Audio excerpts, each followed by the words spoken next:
Imaginez-vous marcher tranquillement avec votre chien. Soudain, une silhouette inhabituelle apparaît au coin de la rue. Votre chien se fige, puis explose en aboiement frénétique. Vous tirez sur la laisse, vous criez « non », mais rien n'y fait. Plus vous essayez de le calmer, plus il s'excite. Vous vous sentez gêné, frustré, impuissant. Pire encore, vous commencez à croire que votre chien est agressif ou raciste envers certaines personnes. Mais si je vous disais que cette réaction n'a rien à voir avec la méchanceté ou le jugement, qu'elle est en réalité le reflet d'un mécanisme de survie ancestrale, parfaitement logique du point de vue de votre chien? Aujourd'hui, nous allons décortiquer ce comportement embarrassant. Pourquoi votre chien aboie spécifiquement sur les personnes sans abri et surtout, comment transformer cette réaction en moins de 30 jours. Vous apprendrez à lire les signaux canins que vous interprétez mal, à appliquer des techniques précises issues de la recherche en cognition canine et à changer votre état d'esprit pour devenir le guide dont votre chien a besoin. Ne repartez pas avec des conseils génériques, vous aurez un plan d'action concret, des phrases exactes à prononcer et des exercices à pratiquer dès ce soir. Le paradigme le plus répandu chez les propriétaires de chiens est le suivant. Mon chien aboie sur les SDF parce qu'il est agressif ou qu'il a un préjugé. Certains vont même jusqu'à dire que le chien sent la mauvaise énergie ou qu'il reproduit les préjugés de son maître. Ces idées sont non seulement fausses, mais elles vous empêchent de résoudre le problème. Votre chien n'a aucun concept de statut social, de pauvreté ou de marginalité. Il ne juge pas les personnes en fonction de leur apparence vestimentaire ou de leur situation de vie. Ce qui déclenche ces aboiements, c'est quelque chose de beaucoup plus primaire, un schéma visuel et comportemental qui lui signale un danger potentiel. Les personnes sans abri présentent souvent des caractéristiques physiques et des mouvements que les chiens, surtout les races sensibles, interprètent comme inhabituels. Vêtements amples, marche lente ou saccadée, gestes brusques, objets portés de façon étrange, sacs, cartons. Or, le chien est un animal hypervisuel pour ce qui est de la détection des anomalies.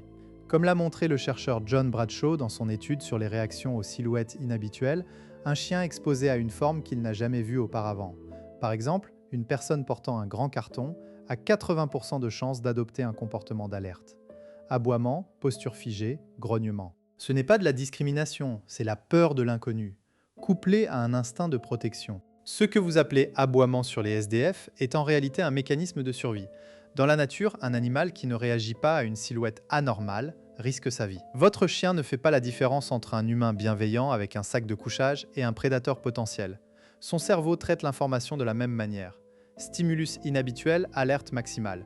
Et si vous ajoutez à cela votre propre tension, vous vous raidissez, vous tirez sur la laisse, vous élevez la voix, vous confirmez à votre chien que son alerte est justifiée. Vous devenez ainsi co-auteur du problème sans le savoir. Prenons l'exemple de Clara, 34 ans, éducatrice de jeunes enfants à Lyon. Elle vit avec Pablo, un berger australien de 2 ans, dans un quartier où plusieurs personnes sans abri stationnent près de la boulangerie.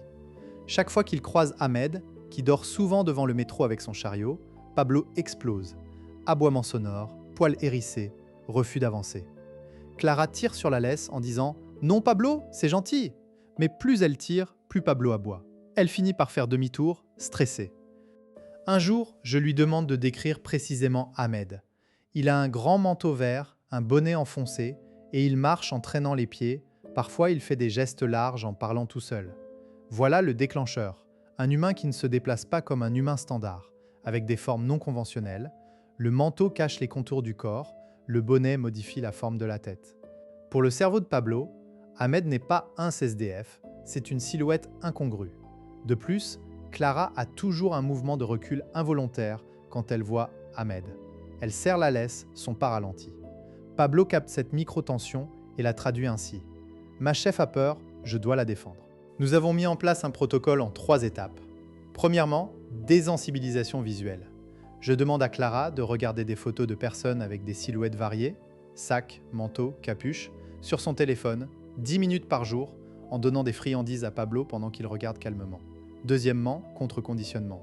Chaque fois qu'il voit une personne avec une silhouette atypique dans la rue, Clara dit un mot de repère, regarde, et donne une friandise avant que Pablo n'aboie. Troisièmement, changement de posture. Clara apprend à marcher avec une laisse détendue, à respirer calmement et à parler d'une voix joyeuse lorsqu'ils approchent d'une situation potentiellement déclenchante. Au bout de 3 semaines, Pablo a cessé d'aboyer sur Ahmed. Mieux, il le regarde, puis regarde Clara en attendant sa friandise. Ahmed lui-même a remarqué le changement et a proposé de donner un biscuit à Pablo. Aujourd'hui, Pablo remue la queue quand il voit le chariot d'Ahmed. Ce n'est pas de la magie, c'est la science de l'association positive appliquée avec constance. Comment reconnaître le vrai déclencheur? Posez-vous 3 questions. 1. Votre chien aboie-t-il uniquement sur certaines personnes, celles avec une silhouette différente, ou sur tous les inconnus? 2. Quelle est sa posture? Oreille en avant ou en arrière? Queue haute ou basse? Corps figé ou détendu? 3. Que faites-vous, vous, à ce moment-là? Si votre chien aboie, que sa queue est entre les jambes et ses oreilles en arrière, il a peur. Mais si sa queue est raide et ses oreilles en avant, il est en alerte défensive. Dans les 2 cas, ce n'est pas de l'agressivité, mais de l'insécurité. Le vrai danger de mal interpréter ce comportement est de croire que votre chien est méchant ou raciste. Certains propriétaires évitent alors tous les SDF, ce qui renforce la peur du chien. D'autres le punissent, ce qui crée une association négative. Chaque fois qu'il voit une personne atypique, il anticipe une punition et devient encore plus anxieux. Résultat, les aboiements empirent. Certains chiens finissent par mordre parce que leur seuil de tolérance a été abaissé par le stress répété. Et vous vivez chaque promenade comme une épreuve, vous vous sentez jugé par les passants. Mais ce n'est pas une fatalité. Voici la technique numéro 1, le jeu du « regarde-moi ». En intérieur, mettez-vous face à votre chien, tenez une friandise contre votre œil et dites « regarde ». Dès qu'il vous regarde dans les yeux, même une fraction de seconde, dites « oui » et donnez la friandise. Répétez jusqu'à ce qu'il fixe votre œil dès que vous dites « regarde ». Ensuite, sortez dans un endroit calme avec une faible distraction. Dès que vous apercevez une personne au loin, avant que votre chien ne réagisse, dites « regarde ». S'il vous regarde, récompensez avec enthousiasme. Progressivement, rapprochez-vous de la distraction. L'objectif, faire de vous le point d'attention le plus intéressant, plus que la silhouette inhabituelle. Exemple précis, avec Pablo, Clara a commencé à 50 mètres d'Ahmed. Dès qu'elle le voyait, elle disait « regarde » d'une voix joyeuse et donnait un morceau de fromage, la friandise préférée de Pablo. La première fois, Pablo a mis 10 secondes à détourner les yeux d'Ahmed. Clara a attendu patiemment. Dès qu'il l'a regardé, elle a dit « oui » et l'a récompensé. Après 5 répétitions, Pablo regardait Clara, dès qu'il voyait Ahmed, anticipant la friandise. Elle a réduit la distance progressivement, jusqu'à pouvoir passer à 2 mètres d'Ahmed sans aboiement. Technique numéro 2, la désensibilisation systématique. Dressez une liste de 10 situations qui déclenchent les aboiements de votre chien, de la moins intense, ex, photo d'une personne avec un chapeau, à la plus intense, ex, une vraie personne sans abri, avec un chariot. Exposez votre chien à chaque niveau pendant 5 à 10 minutes par jour, en restant en dessous de son seuil de réaction. S'il aboie, vous êtes allé trop vite. Reculez. Utilisez des friandises de haute valeur. Le but est que votre chien s'habitue progressivement à ces stimuli sans avoir peur. Prenons un autre exemple. Marc, 45 ans, ingénieur à Marseille, a un Golden Retriever, Maya, qui aboie sur les personnes âgées qui marchent avec une canne. Le déclencheur? La canne modifie la silhouette et produit un bruit rythmique. Il a commencé par montrer à Maya des vidéos de personnes avec canne sur son téléphone, tout en jouant à un jeu de cherche-et-trouve. Ensuite, il est allé dans un parc où une dame avec une canne était assise sur un banc, loin, 30 mètres. Il a donné des friandises dès que Maya regardait la dame sans aboyer. Petit à petit, il s'est rapproché. Au bout de 2 semaines, Maya se contentait de remuer la queue en voyant une canne, car elle associait ce stimulus à des friandises et à un jeu. Technique numéro 3, le protocole BAT, Behavior Adjustment Training, adapté. Au lieu d'éviter le déclencheur, vous apprenez à votre chien à faire un choix alternatif. Lorsque vous voyez une personne qui déclenche habituellement les aboiements, arrêtez-vous à distance, laissez la laisse détendue et attendez. Votre chien va probablement regarder la personne, puis vous regardez. À ce moment précis, récompensez le moindre signe de calme. Un bâillement, un clignement des yeux, un regard vers vous. Si votre chien aboie, vous êtes trop près, éloignez-vous. L'idée est de lui apprendre que rester calme face à une silhouette inhabituelle est plus payant que d'aboyer. Avec Maya, Marc a utilisé un parcours balisé.